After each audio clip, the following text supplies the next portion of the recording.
savoir que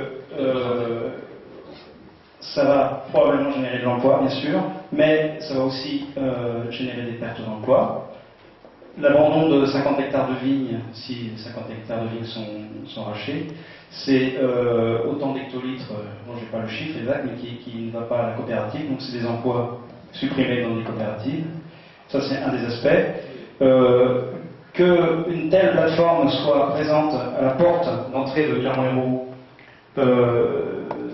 par rapport, en fait, une des richesses de Clermont, du pays, en fait, dont parlait Laurent tout à l'heure, c'est l'attraction touristique. Si l'endroit où on rentre, c'est cette zone, on va générer une baisse de fréquentation, certainement, et c'est très difficile à chiffrer, mais toute l'activité qui est liée en pâtira aussi.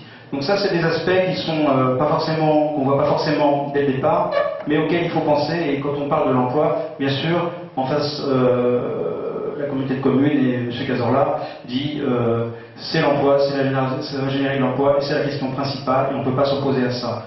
Bien évidemment, nous, on n'est pas opposés à l'emploi. On a voulu nous accuser de mettre en balance en fait l'emploi et l'environnement. D'un côté, que l'écologie est plus importante que l'emploi, c'est un faux débat, c'est pas du tout notre point de vue. Nous, on est aussi pour qu'il y ait des emplois, qu'il y ait de l'activité et surtout de la richesse. Parce que la richesse, on a un patrimoine ici, et la richesse, c'est quelque chose qu'on peut exploiter et qui est durable et qui est toujours générateur d'activité et d'emploi, donc dans une sorte de cercle vertueux, de synergie permanente. Là, en fait, on va détruire de la richesse en créant cette plateforme, et en fait, les conséquences, elles sont mal maîtrisées, mal évaluées, mais on est en train de bousiller un capital qui est notre principal fonds et ressource d'activité et d'emploi. Bon, là laissez-moi finir, s'il vous plaît, et après, quand j'aurai fini, tout le monde pourra parler. Je vais simplement finir d'exposer les quelques points que j'avais relevés.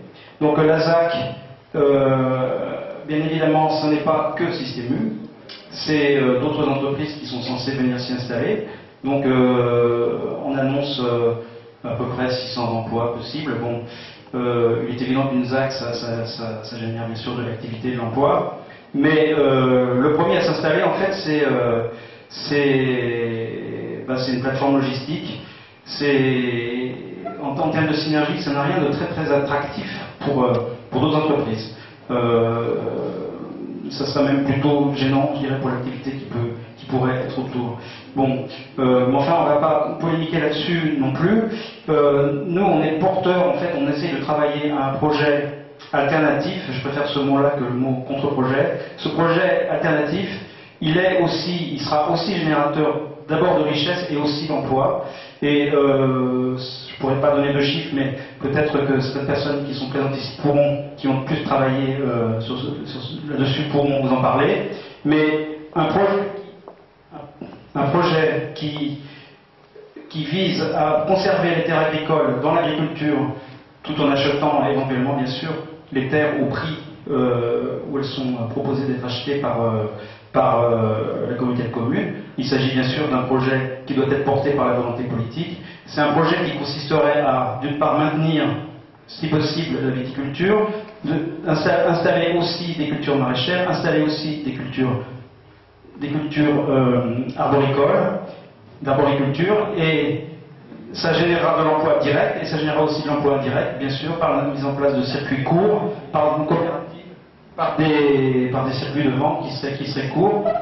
Et en synergie avec ça aussi, il y a un besoin il y a une question sur laquelle dont on parle depuis au moins un an, c'est la restauration collective dans les écoles et dans les maisons de retraite.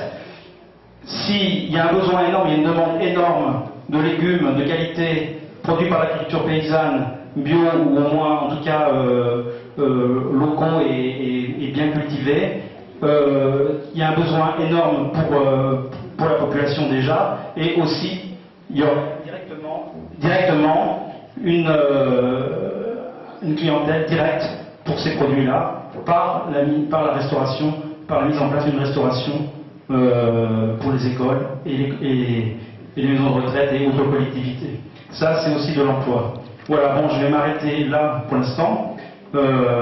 Je pense aussi qu'il faudrait dire aussi que, bien sûr, il y a le problème de la viticulture, c'est un grave problème. Je pense qu'il faudrait que ce problème soit pris à bras-le-corps, et soit pris à bras-le-corps par des politiques, et je ne pense pas qu'on puisse considérer que l'abandon des terres agricoles au profit de zones commerciales et la spéculation foncière, soit immobilière, enfin, soit pour l'installation de lotissements, soit pour l'installation de zones commerciales, soit vraiment une solution. Alors, mais j'ai dit, avec une terre comme vous avez, il faut quand même réfléchir, pas dire ça va apporter du travail. Oui, ça va apporter du travail. Mais est-ce qu'il y a combien de personnes ici qui ont été travaillées sur une plateforme? Combien? Levez la main. Il n'y en a pas beaucoup. Hein? Moi, j'ai eu l'occasion d'aller dans toute la France sur les plateformes.